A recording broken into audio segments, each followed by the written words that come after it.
Donc on continue notre explication de Surat al-Baqarah du livre Durusun min al-Qur'an par le Cheikh Salih al-Fawzan rahimahullah wa hafizahullah. Donc le Cheikh on est arrivé à l'explication de وَيَمُدُّهُمْ فِي طُغْيَانِهِمْ وَيَمُدُّهُمْ فِي طُغْيَانِهِمْ, c'est-à-dire il les laisse partir dans leur transgression et dans leur rébellion يعني يستدرجهم ويزيدهم فلا يعاجلهم بالعقوبة ولا يفضح أمرهم وذلك من أجل أن يستمرئوا النفاق ويستسيغوه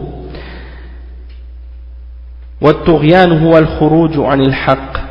Donc le cheikh il dit que il les laisse avancer dans la rébellion et la transgression. Et la raison de ça en fait c'est pour c'est comme si Allah subhanahu wa ta'ala, qu'est-ce qu'il fait avec eux? Il fait qu'est-ce qu'on appelle al-istidraj, c'est-à-dire c'est une forme de ruse qu'il utilise contre eux, comme ils ont essayé de ruser et de faire des complots ou de tromper les croyants et de tromper Allah subhanahu wa ta'ala. Et bien de la même façon Allah subhanahu wa ta'ala il les trompe de la même manière, c'est-à-dire il leur fait croire que tout va bien, que tout est correct, et il ne leur précipite pas leur châtiment dans cette dunya, et il n'expose pas ouvertement et tout de suite leur réalité et leurs affaires devant les gens, pour qu'ils continuent à avancer et s'approfondir de plus en plus dans leur hypocrisie et dans leur égarement. Puis Allah subhanahu wa ta'ala donc les laisse s'enfoncer dans leur touryan. Et at-touryan c'est quoi? C'est de quitter ou de sortir de la vérité, comme le cheikh dit. Après il dit wa qawluhu ya'mahun wa yamudduhum fi tughyanihim ya'mahun ay la yahtaduna abadan wal 'ama huwa ad-dalal ash-shadid wal 'iyadhu billah. Donc le cheikh il dit que ya'mahun wal 'amahu, qu'est-ce que ça veut dire? Ça veut dire qu'ils vont jamais être guidés. Il les laisse s'enfoncer dans leur rébellion de façon à ce qu'ils ne soient jamais guidés. Et qu'est-ce que c'est al-'ama? C'est l'égarement profond, que Allah nous en protège. Donc le cheikh dit ثم ذكر لهؤلاء المنافقين مثلين لتوضيح حالهم للسامع. Allah subhanahu wa ta'ala par la suite il a frappé ou il a donné deux paraboles ou deux exemples à propos des munafiqin pour clarifier leur situation et leur état à ceux qui entendent. Donc la première exemple, Allah subhanahu wa ta'ala il dit مثلهم كمثل الذي استوقد نارا فلما أضاءت ما حوله ذهب الله بنورهم شبههم بمن كان في صحراء مظلمة فاستوقدوا نارا يعني أوقدوا النار أو طلبوا من المؤمنين نارا ليوقدوها فأوقدوها وانتفعوا بها في أول الأمر فلما أضاءت ما حوله ورأى ما حوله وتبصره انطفأت النار فجأة ذهب الله بنورهم وتركهم في ظلمات لا يبصرون وهذا من استهزاء الله سبحانه وتعالى بهم. La première exemple, c'est l'exemple dans lequel Allah subhanahu wa ta'ala dit leur exemple c'est comme celui qui a allumé un feu. Puis lorsque le feu a éclairé qu'est-ce qui est alentour, Allah subhanahu wa ta'ala fait partir cette lumière, fait partir leur lumière. Donc le cheikh il explique que Allah subhanahu wa ta'ala a comparé ou a fait une ressemblance entre leur état et le fait d'une personne qui est dans un désert très très sombre et ténébreux, et donc il a fait cette personne a fait allumer un feu pour pouvoir voir autour de lui, soit qu'il fait un feu ou bien qu'il demande aux croyants d'allumer un feu. Alors il l'allume et lorsqu'ils l'ont allumé, la personne en profite pendant un certain temps, au début, la personne elle profite de cette lumière qui émanent de ce feu au tout début. Mais une fois que le feu a éclairé ce qui est alentour et qu'ils ont vu ce qui est autour d'eux, hein, eh bien Allah subhanahu wa ta'ala leur éteint ce feu-là, tout d'un coup, hein, subitement. Donc Allah subhanahu wa ta'ala leur enlève leur feu et les laisse dans les ténèbres, ne voyant rien, hein, ne voyant plus rien. Et tout le monde sait que hein, lorsqu'on a été soumis à une lumière, puis qu'on l'éteint subitement, l'obscurité paraît encore plus sombre et plus obscure que si on n'avait pas vu de lumière. Hein? Donc c'est l'exemple que Allah subhanahu wa ta'ala donne à leur sujet. Et ça c'est une des façons dont Allah subhanahu wa ta'ala se moque d'eux, c'est-à-dire il se moque des munafiqin de cette façon, étant donné qu'eux-mêmes ont essayé de se moquer d'Allah et des mu'minin, donc il les punit d'une punition qui correspond à leur transgression et à leur péché.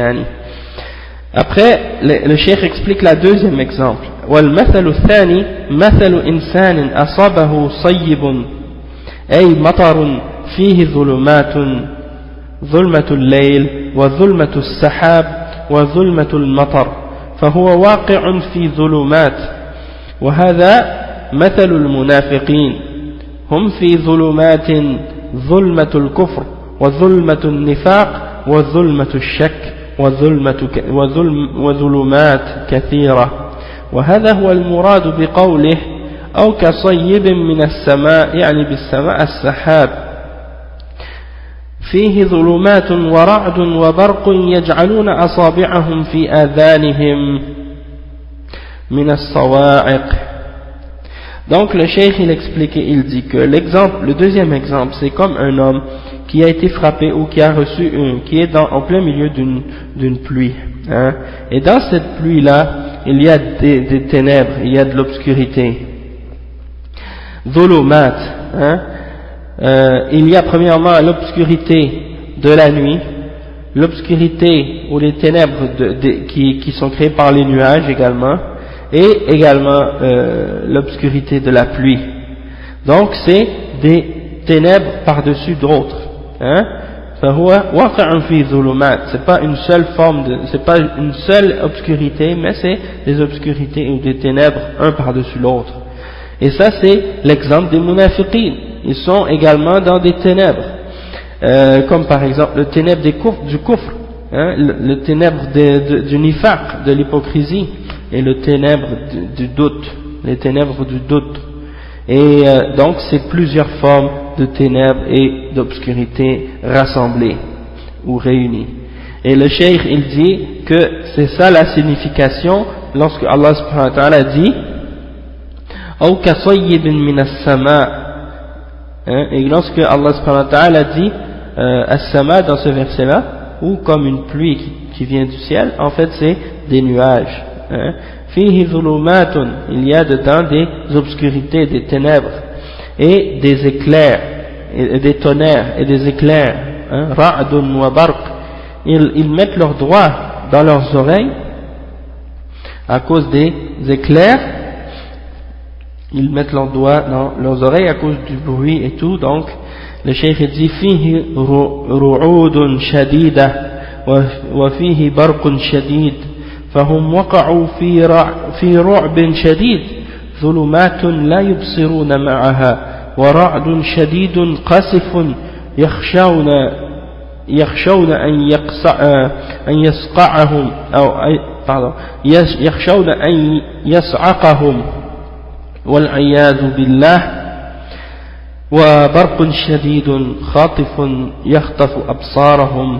Donc le cheikh il dit qu'ils sont dans des tonnerres très très forts et des éclairs, et donc ils sont apeurés et effrayés. Donc ils sont entourés d'obscurité et de ténèbres, ils ne voient rien, et il y a le bruit, hein, et il y a les éclairs qui risquent de les foudroyer, et qu'Allah nous en protège. Et par la suite il y a encore une fois les éclairs qui les aveuglent avec à chaque fois que l'éclair tombe, eh ben ça fait de la clarté, et subitement quand l'éclair s'en va, eh ben la personne reste encore dans l'obscurité profond. Donc c'est pour ça le cheikh il explique par la suite, yakadu al-barqu yakhtafu absarahum kullama adaa lahum mashaw fihi, chaque fois que l'éclair tombe et le tonnerre, subhanallah, c'est comme si ça pourrait presque leur enlever la vue, et chaque fois que l'éclair tombe, ça éclaire le chemin, donc ils marchent un peu, et donc après, lorsque l'obscurité revient, ils s'arrêtent. فإذا أظلم عليهم قاموا يعني وقفوا لأنهم لا يبصرون. Pourquoi ils s'arrêtent? Parce qu'ils ne voient plus rien. Donc quand il y a l'éclair, ils marchent un petit peu parce qu'ils voient, et quand l'éclair part, là ils ne voient plus rien, ils sont dans l'obscurité, alors ils s'arrêtent. هذا المثال مثال المنافق إن جاءه من الإسلام خير عاجل تمسك به وإن أصابته فتنة أو أصابه ضر أو محنة فإنه يتوقف ويشك في الإسلام. Donc ça c'est l'état et la situation du munafiq, de l'hypocrite. Si quelque chose de bien lui arrive dans les choses de l'islam parce qu'il l'a appliqué ou pratiqué, bon là il dit masha'Allah, ça c'est une bonne religion. Mais si une épreuve l'atteint, ou si quelque chose de mal ou une difficulté l'atteint dans l'islam, et bien là il s'arrête et il commence à douter en l'islam. فمعنى قوله وإذا أظلم عليهم قاموا أي إذا حصل لهم محن شديد وشدائد محن وشدائد وامتحان من الله فإنهم يشكون في هذا الإسلام. Donc quand ils ont des difficultés, des épreuves, et des tests, tout ça, lorsque ces choses-là arrivent, eh bien ils commencent à avoir des doutes dans l'islam. يقولون هذا ما جاءنا بخير. Ils disent ça, cette religion-là ne nous amène pas du bien. فمثلهم كمثل الذي أصابه الصيب في الليل وحصل عنده هذه الإفزاعات إذا أضاء له البرق مشى وإذا انقطع البرق وقف لأنه لا يدري أين يذهب. وهؤلاء مثله إذا جاءهم من الإسلام خير استمروا فيه كما في قوله تعالى ومن الناس من يعبد الله على حرف فإن أصابه خير اطمأن به وإن أصابته فتنة انقلب على وجهه خسر الدنيا والآخرة. Donc le cheikh il dit, leur exemple c'est ça, c'est l'exemple d'une pluie qui tombe en pleine nuit, et qui leur arrive toutes ces difficultés là et toutes ces choses là dans la nuit, de les éclairs et tout ça, et le fait que lorsqu'ils voient la lumière ils marchent, et lorsque l'éclair disparaît, eh bien là ils ne savent plus où ils s'en vont. En réalité c'est ça la réalité, ils ne savent pas où ils s'en vont. Et c'est l'exemple de qu'est-ce qu'on a dit tout à l'heure, lorsqu'ils voient que l'islam leur amène un bien, ils marchent, et lorsqu'ils voient que l'islam amène des difficultés ou des choses de ce genre là, ils s'arrêtent. Et c'est comme le cheikh il mentionne un autre verset qui est dans Surat al-Hajj, le verset 11, qui dit, et parmi les gens, il y en a parmi les hommes qui adorent Allah subhanahu wa ta'ala à la limite. Si un bien l'atteint à cause de l'islam, là il est en sécurité, il est en paix. Mais si une épreuve ou quelque chose de difficile l'atteint à cause de l'islam, eh bien il retourne sur ses pas, il tourne sa tête. Donc c'est des exemples de personnes de ce genre, c'est des gens qui ont perdu, et qui ont perdu leur dunya et leur akhirah. Donc le cheikh dit فمدعي الإيمان لا بد أن يمتحن في الدنيا في هذه الدنيا ليظهر صدق إيمانه من كذبه. La personne qui prétend être un mu'min, il faut que cette personne-là soit testée dans sa foi. Allah subhanahu wa ta'ala il dit أحسب الناس أن يتركوا أن يقولوا آمنا وهم لا يفتنون. hein? Est-ce que les gens croient qu'on va les laisser dire je crois, hein, amanna, nous croyons, et qu'ils ne seront pas testés, hum la yuftanun? Donc ça c'est, il faut pas penser ça, parce qu'Allah il dit par la suite وَلَقَدْ فَتَنَّ الَّذِينَ مِنْ قَبْلِهِمْ فَلَيَعْلَمَنَّ اللَّهُ الَّذِينَ صَدَقُوا وَلَيَعْلَمَنَّ الْكَاذِبِينَ. Et parce que Allah subhanahu wa ta'ala dit, on a testé ceux qui étaient là avant eux, hein, et donc on les teste dans le but de savoir qui est véridique et qui est un menteur. Donc ça c'est le but des épreuves et des tests qui atteignent une personne dans sa foi. Et parfois quelqu'un est converti à l'islam ou commence récemment à pratiquer l'islam, et à cause du fait qu'il commence à pratiquer l'islam, toutes sortes d'épreuves tombent sur lui une après l'autre. Subhanallah, il y a certaines personnes qu'Allah subhanahu wa ta'ala teste de cette manière, hein.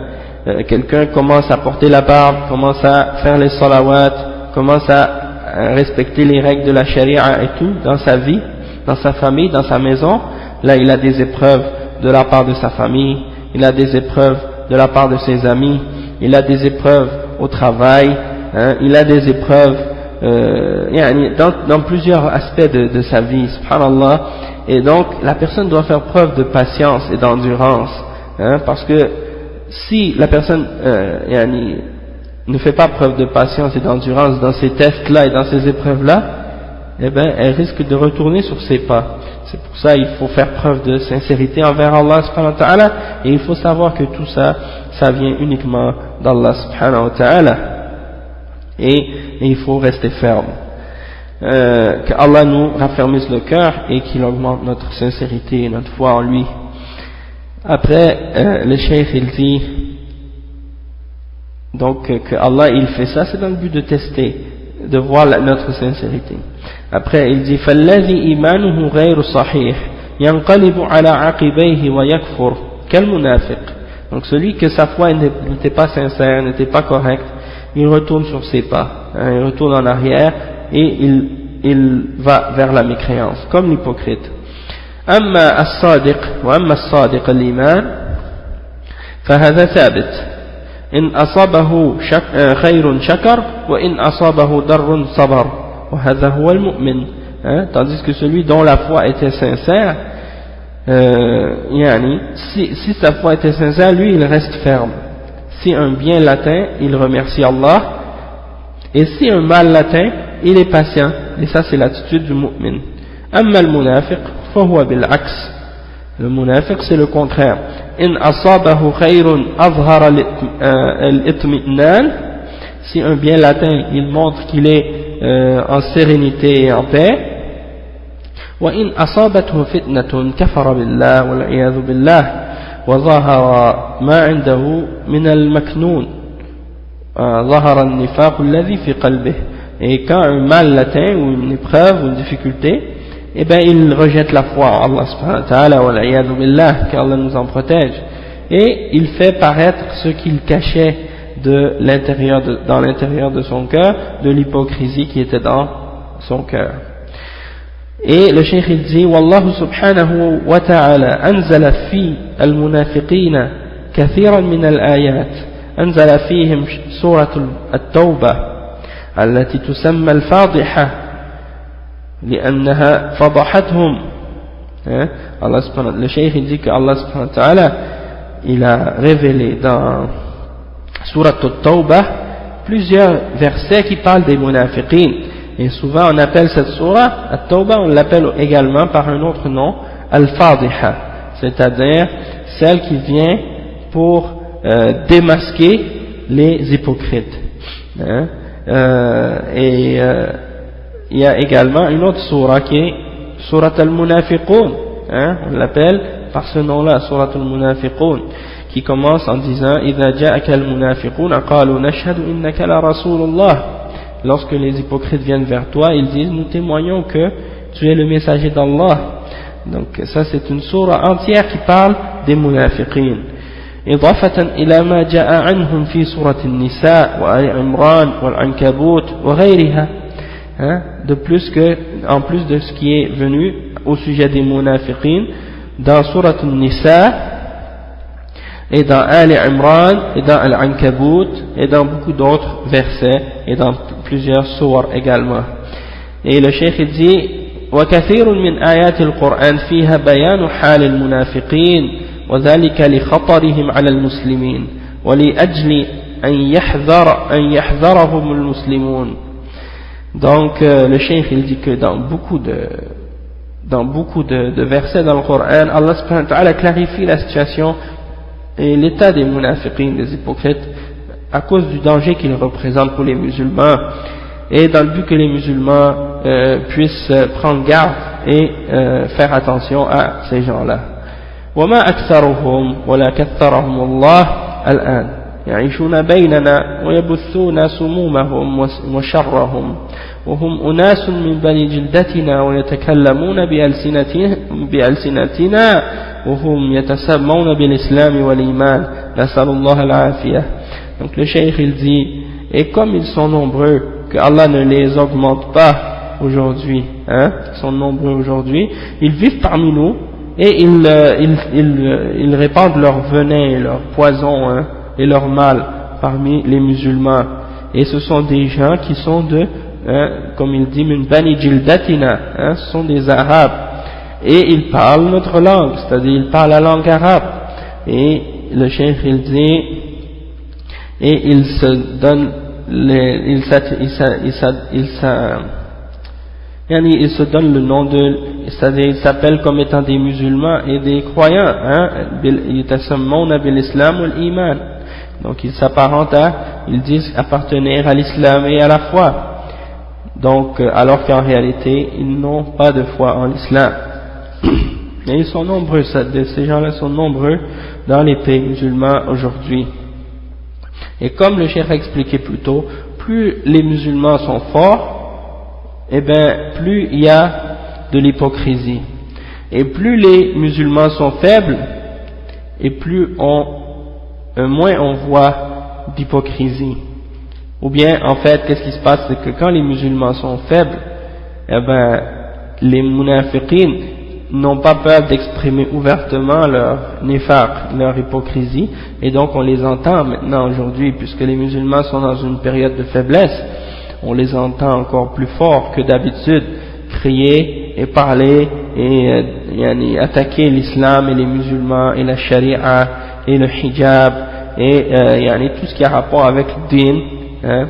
Donc ils sont en train de faire leur travail comme ils ne pouvaient pas le faire lorsque les musulmans étaient forts, et bien là ils en profitent étant donné que les musulmans sont faibles. Mais Inch'Allah, comme on dit, al-aqibatu lil muttaqin, la bonne fin est toujours pour les mu'minines et pour les gens qui ont la crainte en Allah. Donc c'est temporaire, cette faiblesse elle est temporaire. Et lorsque la foi et que les mu'minines reviennent à l'islam tel qu'il a été envoyé par le prophète sallallahu alayhi wa sallam, et qu'ils reviennent à la da'wa et au manhaj des salaf, eh bien on va voir que de plus en plus cette situation de faiblesse des musulmans va diminuer et que les musulmans vont se renforcer petit à petit, hein, et que les musulmans vont de plus en plus augmenter en force et en foi et en connaissance et en piété, et Inch'Allah la situation va changer. Parce que après tous ces siècles d'ignorance, de bid'a, de shirkiyat, de toutes sortes de déviations qui sont apparues dans la ummah, eh ben ça peut pas disparaître du jour au lendemain, et ça prend et ça demande beaucoup de travail, beaucoup de patience, beaucoup de temps, hein, pour essayer de corriger toutes ces erreurs et ces faussetés et ces égarements parmi les mu'minines. Donc il faut travailler dans nos familles, autour de nous, appeler les gens, expliquer aux gens la réalité de l'islam. Et puis dans nos pays musulmans, il faut également qu'il y ait des tullab ilm, des gens qui vont étudier le din et qui vont étudier l'arabe et le Coran et la sunna et la sharia et l'aqida et toutes ces choses-là, pour retourner, pour enseigner aux gens leur religion, hein. Plus il y aura des tullab ilm, plus il y aura des ulama, plus il y aura du ilm qui va être répandu et de la science qui va être propagée, et que les musulmans vont apprendre et appliquer leur religion, plus la situation des musulmans va augmenter. Hein?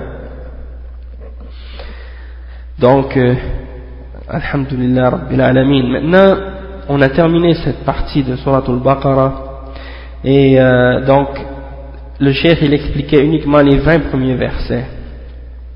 Donc, maintenant qu'on a terminé cette partie, il y a une autre partie qui s'appelle Al-Islam al-Am fi al-Qur'an al-Karim. Donc, ça c'est le 4e cours dans le livre du cheikh, c'est-à-dire l'islam général tel qu'il est expliqué dans le Coran. Donc, on va commencer cette partie maintenant, Inch'Allah. Le cheikh il dit معنى الإسلام الإسلام يراد به ما يقابل الشرك والكفر والأديان الباطلة فإذا قيل دين الإسلام فالمراد به ما يقابل الأديان الأخرى الباطلة. Donc le cheikh il dit que c'est quoi la signification de l'islam? Qu'est-ce qu'on veut dire par l'islam? Le cheikh il dit l'islam c'est qu'est-ce qui est opposé au shirk et au kufr et aux fausses religions.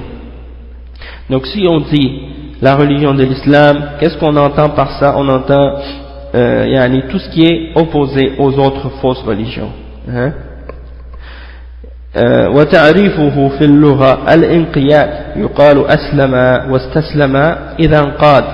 Donc la définition linguistique du mot islam c'est al-inqiyad, c'est-à-dire la soumission, et on dit aslama wastaslama, c'est-à-dire se soumettre et obéir. Donc al-inqiyad c'est ça, c'est de soumettre et d'obéir à Allah subhanahu wa ta'ala.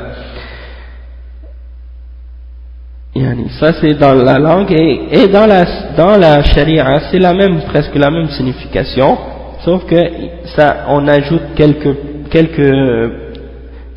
clarifications pour donner le sens religieux à ce mot-là. Le cheikh dit وفي الشرع هو الاستسلام لله بالتوحيد والانقياد له بالطاعة والخلوص من الشرك وأهله. Donc le cheikh il dit que dans la religion ou dans la sharia, le mot islam ça signifie de se soumettre à Allah subhanahu wa ta'ala par son tawhid, dans ces 3 catégories qu'on a déjà expliquées. C'est donc d'appliquer le tawhid d'Allah subhanahu wa ta'ala, al-rububiyya wal-uluhiyya wal-asma wal-sifat, wal-inqiyad lahu bit-ta'a, et de se soumettre à lui en obéissance, wal-khulusu min ash-shirki wa ahlihi, et de se désavouer et de s'éloigner et de retirer toute forme de shirk, et de se désavouer de ceux qui le pratiquent ou de ceux qui commettent le shirk. D'accord, ça c'est ça la définition dans l'islam du mot islam dans la sharia. Et puis actuellement on entend une da'wa de la part de certains parmi les hizbiyin.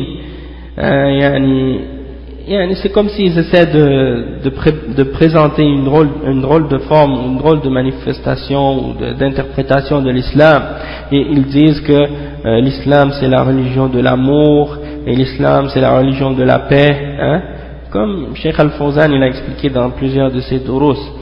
Donc qu'est-ce qu'ils essaient de dire par là? C'est en fait ils essaient de nier certains aspects de l'islam, comme par exemple al-wala wal-bara, le fait de s'allier, de se désavouer des mushrikin et de détester les kuffars.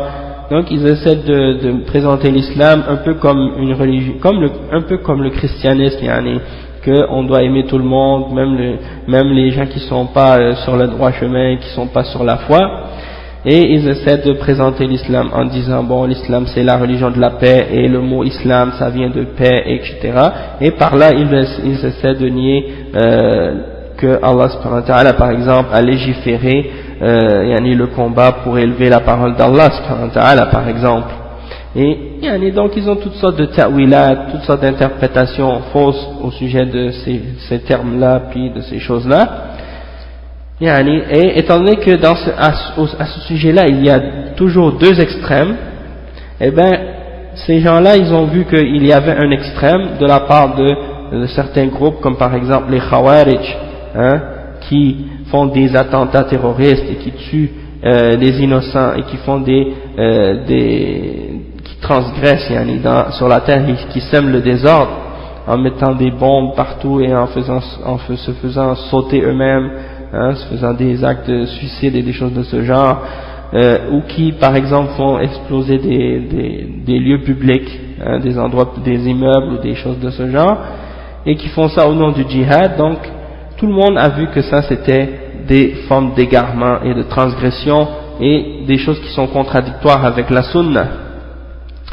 Donc il y a cet extrême, et les ulama ont dénoncé ces affaires-là et ils ont parlé contre ces choses-là. Maintenant eux, c'est certains de ces musulmans-là, ils ont essayé de répondre à cet extrême par un autre.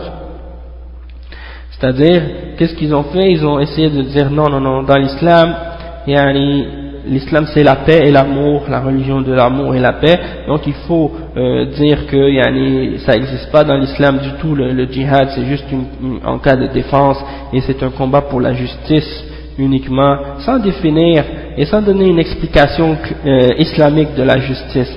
Il laisse la justice, il laisse le terme justice dans sa définition chez les kuffars, c'est-à-dire une définition de la justice qui est très très large et très vague, comme si ça n'a pas rapport avec la justice telle que Allah subhanahu wa ta'ala leur donne, et il ne parle pas non plus de l'injustice du plan islamique ou sur le plan islamique, parce qu'on sait que dans l'islam, c'est quoi la plus grande injustice?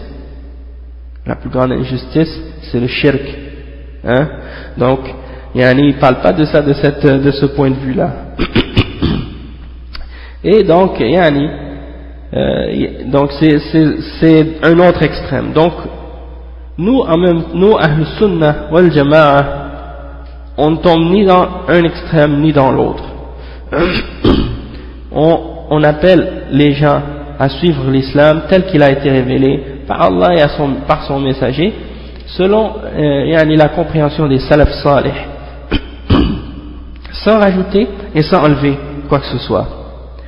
Donc, quand on voit par exemple les attentats ou les choses de terrorisme que ces gens-là font, certains parmi les musulmans qui sont déviés, on reconnaît leur égarement, puis on dit ça c'est des gens qui sont sortis de la voie de la sunnah. Et ce sont des khawarij en réalité, comme les ulama ont expliqué. Donc on rejette cet extrême et cet égarement-là. Et l'autre aspect de ceux qui par exemple nient al-jihad, ou l'autre extrême de ceux qui nient le jihad et qui nient al-wala wal-bara et qui disent qu'il faut aimer tout le monde, les kuffars et les mushrikines, et qu'on n'a pas le droit de détester tout le monde et de détester quiconque, et que l'islam c'est la religion de l'amour, eh bien on les rejette également parce que c'est une forme d'extrémisme, et on dit non, on déteste les kuffars, mais ça ne veut pas dire qu'on a le droit d'être injuste avec eux ou de leur faire du mal, ou bien de les tuer comme ces égarés-là, comme par exemple parmi les gens de Bid'a, comme les Khawarij actuellement, qu'est-ce qu'ils font? Ils mettent des bombes dans des autobus ou dans des endroits publics pour tuer les kuffars, et ils contredisent en faisant ça les paroles du prophète sallallahu alayhi wa sallam et les versets dans le Coran qui nous interdisent de tuer les gens qui nous combattent pas, ou qui sont des civils, ou qui sont des femmes et des vieillards et des enfants. Donc ces gens-là, ils ont transgressé la charia, et également par le fait qu'ils se donnent à eux-mêmes une autorité qu'ils ne possèdent pas réellement. C'est-à-dire, c'est uniquement les chefs d'État qui déclarent le djihad dans l'islam et qui font le djihad, et c'est pas à un groupe parmi les musulmans qui sont une partie de la population de se mettre à la position du waliul amr, du chef de l'État, pour essayer de déclarer la guerre contre qui ils veulent. Donc ça se fait pas. Ça se fait pas chez les kuffars. Les kuffars, il n'y a pas un groupe dans le pays, en France ou au Canada, qui va décider par eux-mêmes de dire bon, nous on va déclarer la guerre à l'Espagne ou à la Suisse ou à un autre pays. Ça doit venir d'un commandement, ça doit venir du chef d'État. Donc la même chose dans l'islam, c'est la même chose. C'est pas un parti ou un groupe dans la population qui a le droit d'appliquer les châtiments de l'islam, comme de lapider les gens qui font l'adultère ou de couper la main des voleurs. Et la même chose pour le djihad, c'est pas un groupe de la population de se donner une autorité qu'ils n'ont pas et de décider qu'ils peuvent appliquer le djihad ou des choses de ce genre. Donc ça c'est pour clarifier ça. Et le prophète sallallahu alayhi wa sallam, il a dit que celui qui parmi les musulmans tue un kafir qui a une entente avec les musulmans, soit il est rentré avec un visa, ou bien il y a une entente entre le gouvernement musulman de son gouvernement et le gouvernement des koufars, qu'il y a une entente entre leurs deux gouvernements et qui ne sont pas en guerre, et donc c'est interdit de tuer un de ces koufars là, et on les appelle al-mu'ahadoun, ceux qui ont une entente ou un pacte avec les musulmans, et ceux qui font qui tuent un de ces koufars là de cette façon, le prophète sallallahu alayhi wa sallam a dit qu'ils ne sentiront même pas l'odeur du paradis. Donc c'est des choses sérieuses, c'est des choses graves, et il faut faire attention à ces formes de da'awat qui sont présentes actuellement et qui ont été réfutées par les ulama. Donc ça c'était juste un point que je voulais mentionner pour clarifier cette chose-là, parce que c'est très important dans le temps actuel, puisqu'il y a beaucoup de confusion parmi les musulmans à ce sujet-là. Après, le cheikh il dit فَإِنَّ الْمُسْلِمْ لَا يَجْمَعُ بَيْنَ الْإِسْتِسْلَامِ لِلَّهِ وَلِغَيْرِهِ. Le musulman il ne peut pas réunir entre la soumission à Allah subhanahu wa ta'ala et la soumission à autre que lui. وَلِهَذَا مَنْ اسْتَسْلَمَ لِلَّهِ وَلِغَيْرِهِ فَهُوَ مُشْرِكٌ. C'est pour ça que celui qui se soumet à Allah subhanahu wa ta'ala et à autre que lui, eh ben il est mushrik. Tu peux pas te soumettre à Allah et à quelqu'un d'autre en même temps. Tu dois te soumettre entièrement et uniquement à Allah subhanahu wa ta'ala. وَمَنْ أَبَى أَنْ يَسْتَسْلِمَ لِلَّهِ فَهُوَ مُسْتَكْبِرٌ. Et celui qui refuse de se soumettre à Allah subhanahu wa ta'ala, alors lui c'est un orgueilleux, une personne fière. Et il est kafir également, comme Iblis, la'anahullah, quand il a refusé de se prosterner à Allah subhanahu wa ta'ala, quand Allah lui a ordonné de se prosterner devant Adam et qu'il a refusé de se prosterner et d'obéir à Allah subhanahu wa ta'ala, eh ben Allah subhanahu wa ta'ala l'a maudit et il l'a déclaré kafir à cause de ce refus-là, parce qu'il s'est rempli d'orgueil. Et le cheikh dit قال الله تعالى بلى من أسلم وجهه لله وهو محسن فله أجره عند ربه ولا خوف عليهم ولا هم يحزنون. Donc le verset que le cheikh a mentionné, c'est celui qui dit certes celui qui a soumis son visage à Allah subhanahu wa ta'ala alors qu'il est bienfaisant, qu'il fait le bien, eh ben il aura la récompense, ou il aura sa récompense auprès de son Seigneur, et il n'aura aucune crainte et il n'aura pas non plus de tristesse, ou il ne sera pas attristé. Et le cheikh il dit هذا هو الإسلام الإخلاص لله بالتوحيد والانقياد له بالطاعة والبراءة من الشرك وأهله يعني أهل الشرك فيبغضهم ويعاديهم. Donc le cheikh il dit que l'islam c'est d'être sincère et de purifier notre adoration et notre tawhid pour Allah subhanahu wa ta'ala, de se soumettre à Allah subhanahu wa ta'ala par notre obéissance, de se désavouer du shirk et des gens qui pratiquent le shirk, et c'est-à-dire les gens du shirk il faut les détester et il faut s'opposer à eux, pour Allah subhanahu wa ta'ala. Donc ça c'est ça l'islam, c'est ça la signification de l'islam en résumé. Donc ça s'oppose clairement à la notion et à la compréhension de ce que représente l'islam chez certains parmi les modernistes actuellement dans le monde musulman, qui essaient de dire que, comme j'ai dit tout à l'heure, qu'il n'y a pas de kuffar, les gens du livre sont des musulmans ou sont des croyants, il ne faut pas les déclarer kuffar, l'islam c'est la religion de l'amour et de la paix, il ne faut pas dire que les juifs et les chrétiens vont être en enfer, ou des choses de ce genre. Toutes ces idées-là et ces positions-là sont contraires à l'islam. Et en réalité, ces gens-là appellent à quoi? Ces gens-là appellent à l'humanisme. Donc qu'est-ce qu'ils sont en train de faire? Ils sont en train de faire un islam humaniste, de transformer les enseignements de l'islam pour qu'ils soient en accord avec les notions des athées parmi les humanistes de l'Europe et des autres pays, que on est tous des êtres humains, puis que étant donné qu'on est tous des êtres humains, on est tous des frères, il ne faut pas se diviser à cause d'une religion ou à cause de la foi. L'important c'est qu'on fasse le bien, et peu importe si tu fais du bien, tu fais pas de mal à personne, c'est ça qui est bien. Donc ça c'est une da'wa batila, c'est une conception, une idée complètement opposée à l'islam.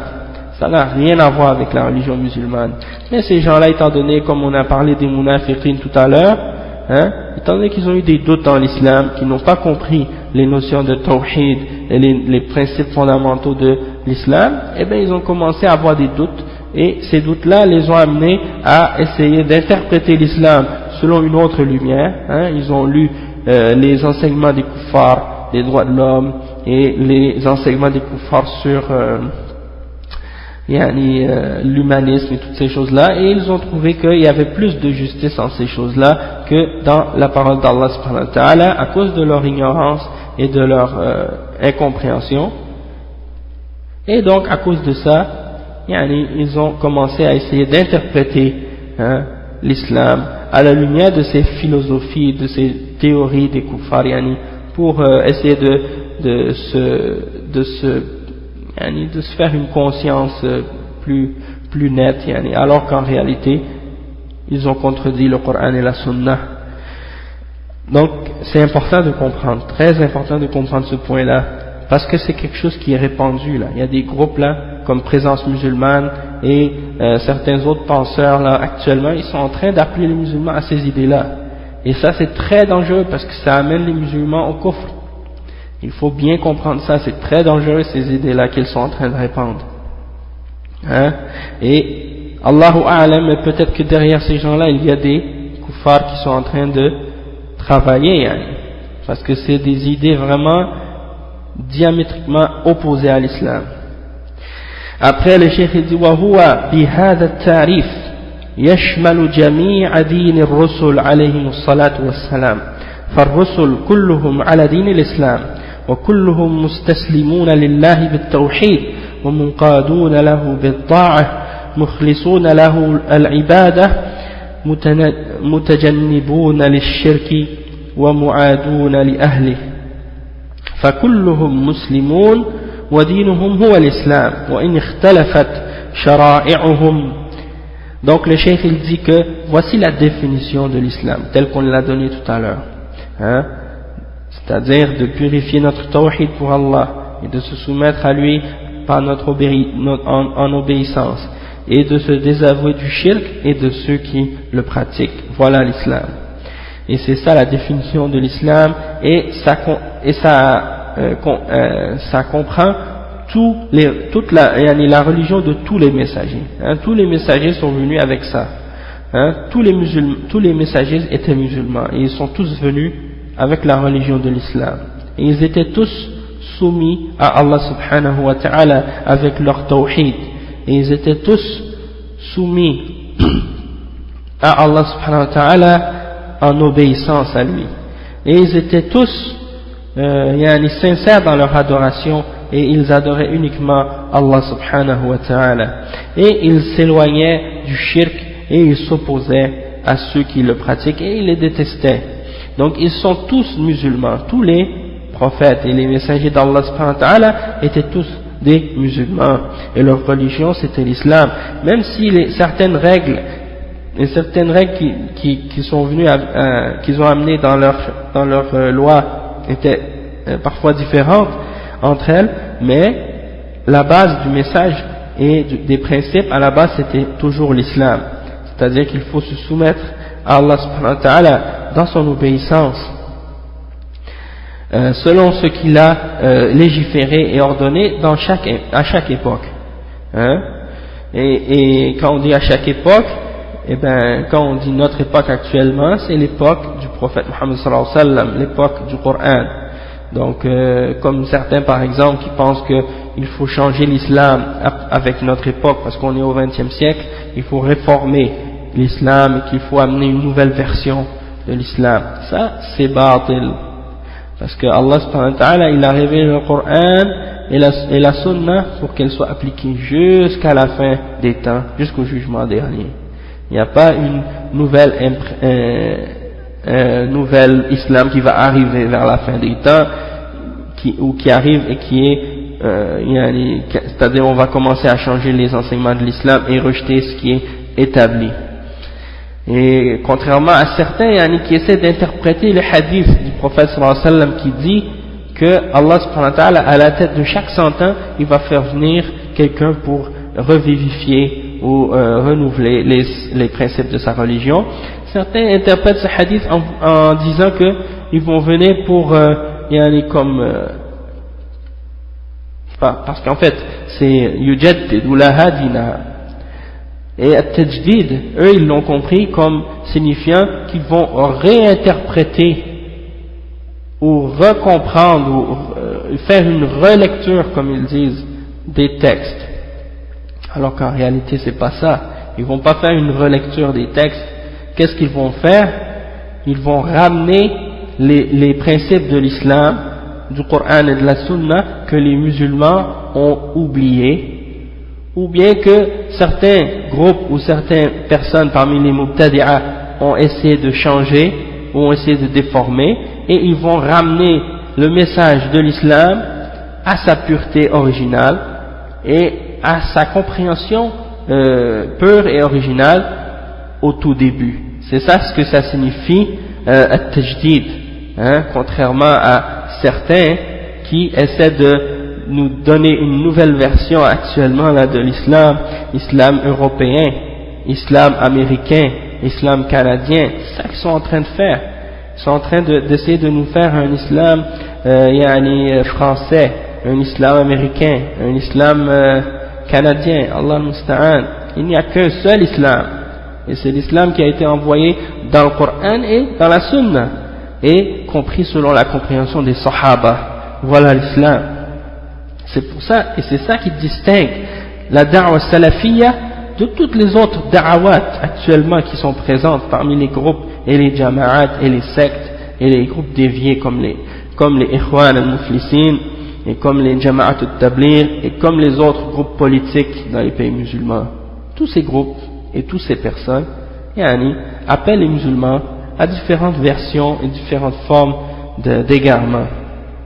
Et donc c'est pour ça qu'il faut faire attention. Et donc cette da'wa salafiyya, elle se distingue de tous ces groupes-là parce qu'elle appelle et elle ramène les musulmans à la compréhension des salafs. Tandis que ces autres groupes, ils appellent les musulmans à la compréhension d'autres que les salafs qui sont venus par la suite et qui se sont déviés ou qui se sont divisés entre eux.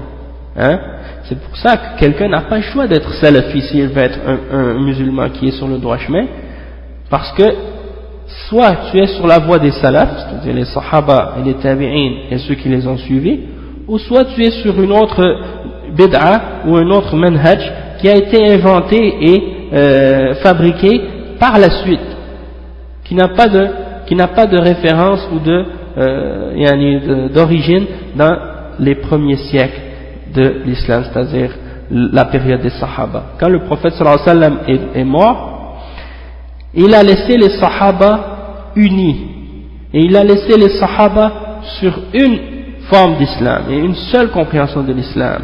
Il n'y avait pas de différents groupes, différentes sectes, différentes aqaïd, différentes croyances. Ils étaient tous sur une seule et même aqidah et une seule et même voie.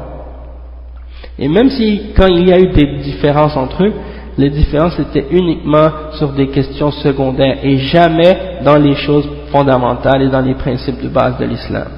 Et même quand il y a des différences entre eux, entre les salafs, eh bien Allah nous ordonne de retourner au Coran et à la Sunna. Allah dit وَإِن تَنَازَعْتُمْ فِي شَيْءٍ فَإِن تَنَازَعْتُمْ فِي شَيْءٍ فَرُدُّوهُ إِلَى اللَّهِ وَالرَّسُولِ إِن كُنتُمْ تُؤْمِنُونَ بِاللَّهِ وَالْيَوْمِ الْآخِرِ. Hein, si vous avez une divergence en quoi que ce soit, ramenez-le à Allah et à son messager, si vous croyez en Allah et au jour dernier. Hein? Donc il faut le ramener au Coran et à la Sunna. C'est pas comme certains qui disent al-ikhtilaf rahma, hein? La différence ou la divergence est une miséricorde. Ça c'est même pas un hadith. Hein? Cheikh Al-Albani, dans l'introduction de son livre de la description de la prière du prophète sallallahu alayhi wa sallam, il a expliqué que ça c'est même pas un hadith, c'est quelque chose qu'ils ont rapporté qui a même pas d'isnad, hein? Et même la version qui a une isnad, elle est da'ifa, elle est faible, hein? Et Allah subhanahu wa ta'ala il contredit ce que ces gens-là disent en disant وَمَا يَزَالُونَ مُخْتَلِفِينَ إِلَّا مَنْ رَحِمَ رَبُّكَ, hein? Et ils continueront à avoir des divergences et à être divisés ou à être en désaccord إِلَّا مَنْ رَحِمَ رَبُّكَ, excepté ceux pour qui Allah a eu sa miséricorde. Donc ça prouve que ceux à qui Allah a fait sa miséricorde ne sont pas en désaccord, ils sont unis, ils sont d'accord entre eux. Donc eux ils pensent que le fait qu'il y ait des différences entre les ulama et entre les madahib, etc., que ça ce soit plus de choix, ils ont plus de choix de choisir qu'est-ce qu'ils veulent faire parmi les différentes opinions. Non, ça ne veut pas dire ça.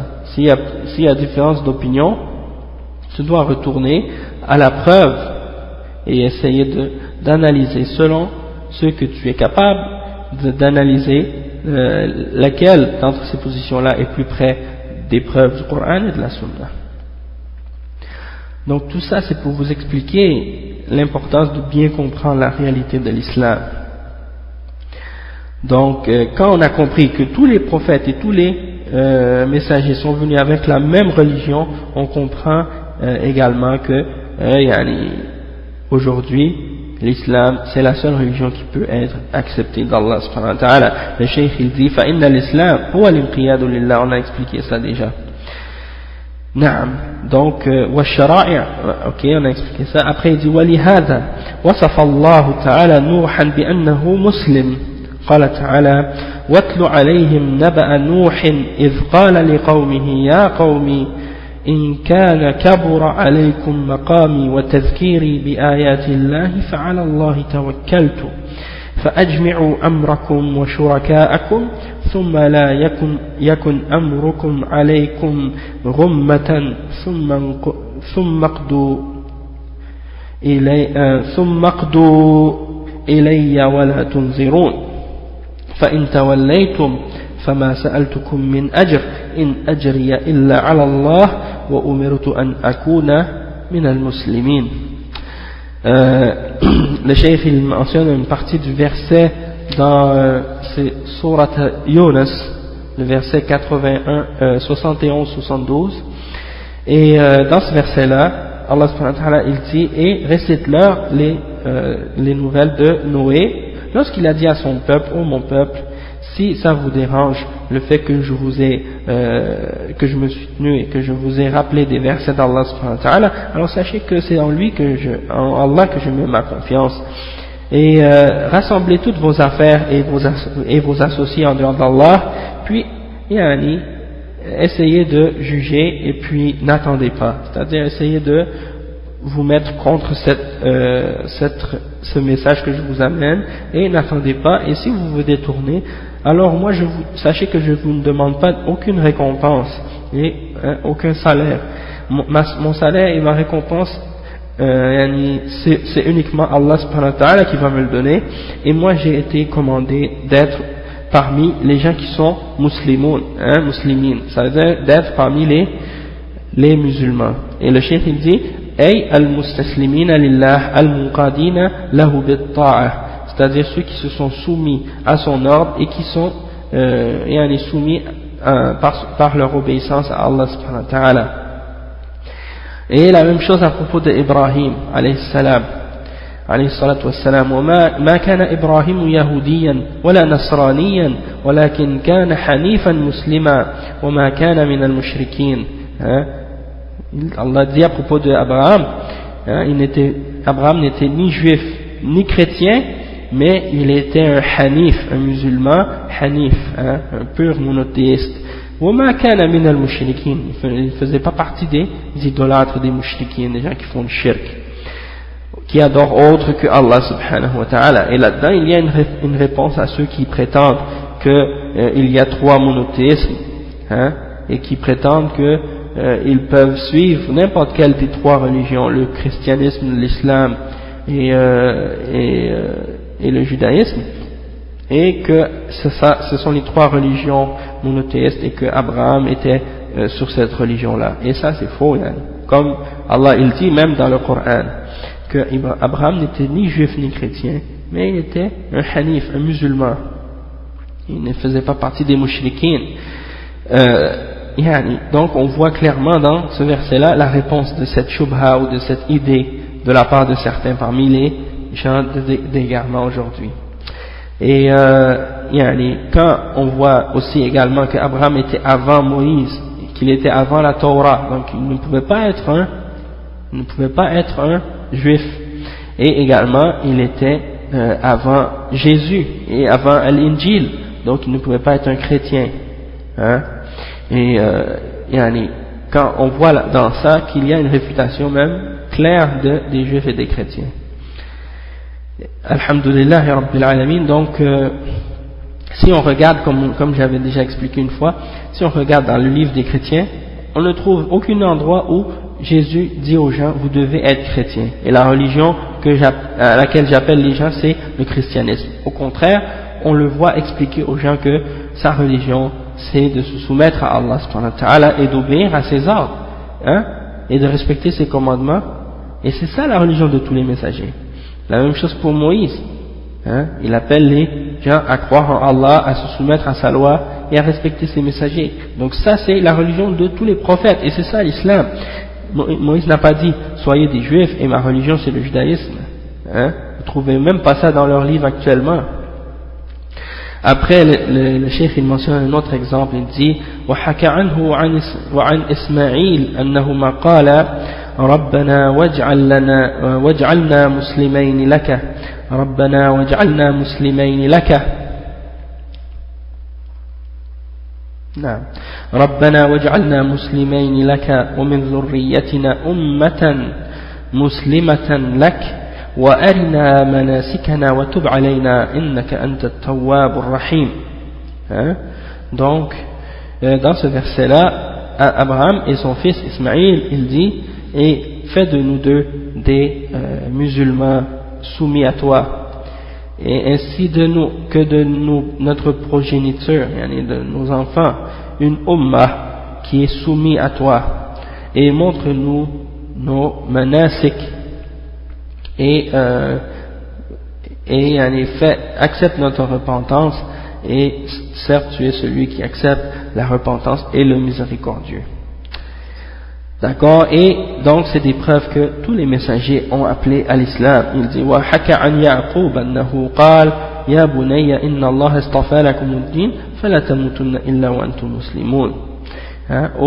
Jacob a dit à ses enfants, ô mes enfants, Allah a choisi pour vous la religion, alors ne mourrez pas sans être musulmans, sans être musulmans. Ay mukhlisuna lahu al-ibada munqaduna lahu bit-ta'a, c'est-à-dire en purifiant votre adoration pour Allah subhanahu wa ta'ala et en restant soumis et en obéissant à ses ordres. Et il dit وحكى عن موسى عليه الصلاة والسلام أنه قال يقوم يا قوم نعم وحكى عن موسى عليه الصلاة والسلام أنه قال يا قوم إن كنتم آمنتم بالله فعليه توكلوا إن كنتم مسلمين. Et il dit les paroles de Moïse lorsqu'il a dit ô mon peuple, si réellement vous croyez en Allah subhanahu wa ta'ala, alors mettez votre confiance en lui seul, si réellement vous êtes des musulmans, si vous êtes des gens qui se soumettez à Allah subhanahu wa ta'ala et qui unifiez, muwahhidina lillahi mukhlisina lahu al-ibada, que vous unifiez Allah subhanahu wa ta'ala et que vous lui rendez un culte et une adoration pure et sincère uniquement pour lui. وقال عن بني إسرائيل لما ذكر التوراة يحكم بها النبيون الذين أسلموا للذين هادوا والربانيون والأحبار بما استحفظوا من كتاب الله أسلموا أي انقادوا لله.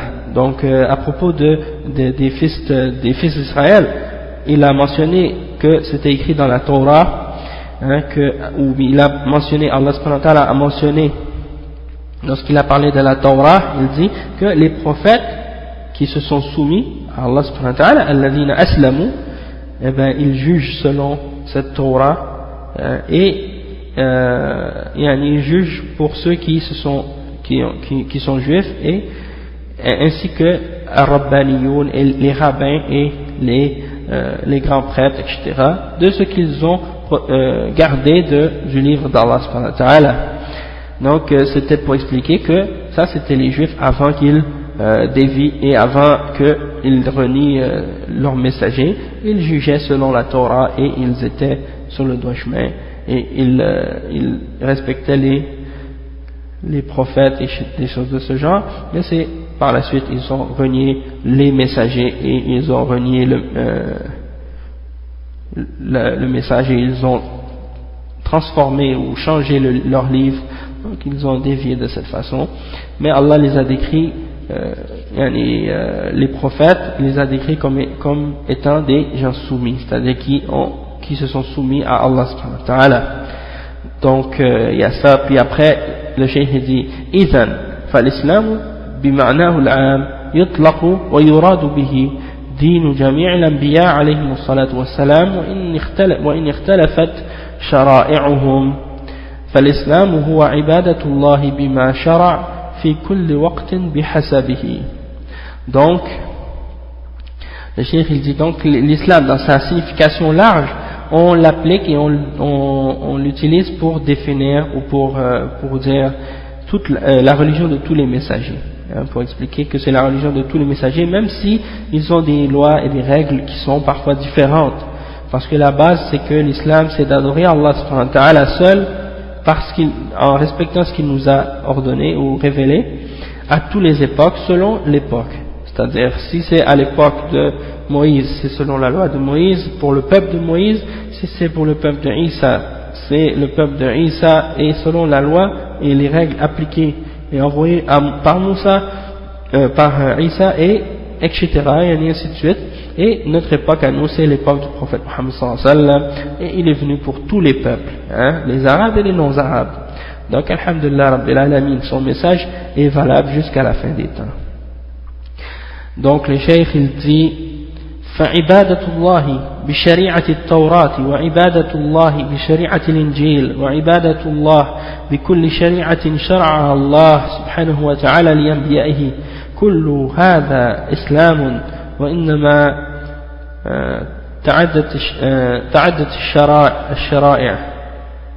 تعدت الشرائع كما قال تعالى ولكل جعلنا منكم شرعة ومنهاجا. Donc le cheikh il dit donc l'adoration d'Allah subhanahu wa ta'ala par la sharia de la Torah et l'adoration d'Allah par la sharia de l'Injil ou l'adoration d'Allah par toutes les sharias que Allah a légiférées, qu'il a envoyées à ses messagers et à ses prophètes, tout ça c'est l'islam, même si les lois sont différentes, comme Allah subhanahu wa ta'ala dit dans Surat Al-Ma'idah le verset 48, et pour chacun d'entre eux nous leur avons donné une loi et une voie à suivre. Donc le cheikh il explique clairement ce point-là, puis il dit ولكن إذا نسخ شيء من هذه الشرائع فإن المنسوخ لا يجوز العمل به ومن عمل به لا يكون مسلما. Donc il dit que si par contre une des aspects de ces lois et de ces législations ont été abrogés, il n'est pas permis de les appliquer, et celui qui applique les parties ou les choses qui ont été abrogées, eh bien il n'est pas musulman. وإنما يكون مسلما إذا عمل بالناسخ لأن العبد مأمور ومنهي. Il dit il est uniquement musulman si il applique ce qui a abrogé et non ce qui est abrogé. Donc l'islam est venu pour abroger tout ce qui était auparavant. Donc tu peux plus adorer Allah par qu'est-ce qui a été abrogé de qu'est-ce qui a été révélé auparavant. Et le cheikh il dit parce que le serviteur est ordonné et interdit, c'est-à-dire on l'a commandé de faire des choses et on lui a interdit certaines choses. وهو يتبع ما أمر الله به بالامتثال وما نهى عنه بالاجتناب وهذا هو العبد. Donc il suit ce qu'Allah lui a commandé et il le met en application, et ce qu'Allah a interdit il s'en éloigne, et ça c'est le serviteur, c'est ça l'esclave d'Allah subhanahu wa ta'ala. أما الذي يتبع هواه ويتبع رغبته ويتعصب لما هو عليه أو عليه آباؤه إن كان في الأصل مشروعا ثم نسخ فهذا لا يكون عبدا لله ولا يكون مسلما. Le cheikh dit, par contre, celui qui suit ses passions et qui suit ce qu'il désire, ce qu'il aime, et qui s'obstine à vouloir suivre ce qu'il suit ou ce que ses parents lui ont enseigné, même si à la base c'était légiféré ou révélé mais que par la suite ça a été abrogé, donc celui qui agit de cette façon-là, il n'est pas un serviteur d'Allah subhanahu wa ta'ala, il n'est pas musulman. فإنه إذا نسخ انتهى العمل به. S'il a été abrogé, eh ben on peut plus l'appliquer et agir en conséquence, c'est-à-dire on peut plus agir par ceux qui respectent ces règles et ces commandements-là. Il faut maintenant suivre qu'est-ce qui a été ordonné par la suite, c'est-à-dire le Coran aujourd'hui. فمن بقي على الدين المنسوخ فإنه يكون غير مسلم بل لا بد أن ينتقل إلى الدين الناسخ. Donc celui qui est resté sur une religion qui a été abrogée, comme le judaïsme, le christianisme, eh bien il n'est pas musulman. Ça répond à ceux qui prétendent que les juifs et les chrétiens sont des gens du livre et donc qu'ils sont des croyants, et ça c'est faux. Parce que leur religion a été abrogée par l'islam, par le Coran et par le prophète Mohammed sallallahu alayhi wa sallam. Donc on reconnaît et on croit aux messagers qui sont venus auparavant et on croit aux livres qui ont été révélés, sauf que le Coran est venu compléter ces révélations-là et il a pris le dessus et abrogé ce qui était révélé auparavant. Donc beaucoup de choses de ce qui a été révélé auparavant a été confirmé à la base, mais il y a d'autres règles qui n'étaient pas propices à tous les peuples et à toutes les époques par la suite, et c'est pour ça que le Coran est venu et il a complété et abrogé ce qui était là auparavant. Donc la personne qui est sur le christianisme, sur le judaïsme ou une autre religion, eh bien, il doit accepter la religion qui est venue, c'est-à-dire l'islam, sinon il n'est pas musulman. خذ مثلا لذلك, il dit prends par exemple, je pense qu'on va s'arrêter ici en fait, parce que là je vois que il y a un long passage qui est devant nous, et puis je vois l'heure, donc je pense que c'est préférable de s'arrêter ici. Et puis on continuera Inch'Allah la semaine prochaine. Comment je pourrais donc on va s'arrêter ici. Puis Masha'Allah, c'est très intéressant comme on peut voir. Puis ça continue. Donc la semaine prochaine, à la même heure, Inch'Allah, et puis ce serait possible que on puisse faire un autre cours durant la semaine, puisque maintenant j'aurai plus de temps libre. Alors peut-être que je discuterai avec certains d'entre vous pour voir ce qui serait possible de faire, Inch'Allah. Peut-être on pourrait rajouter un dars. J'ai plusieurs idées, on va y penser, puis je vais vous donner des détails à ce sujet-là la semaine prochaine, Inch'Allah. Donc pour l'instant je vous dis salam, et puis qu'Allah subhanahu wa ta'ala nous rende bénéfique ce qu'on a appris aujourd'hui, et qu'il nous mette parmi ceux qui entendent le bien et qui appliquent ce qu'ils ont entendu. الذين يستمعون القول فيتبعون أحسنه. Donc alhamdulillah rabbil alamin, barakallahu fikum wa zadakum Allah hirsan wa ilman wa hudan wa tawfiqa wa barakallahu fikum wa jazakum Allah khairan.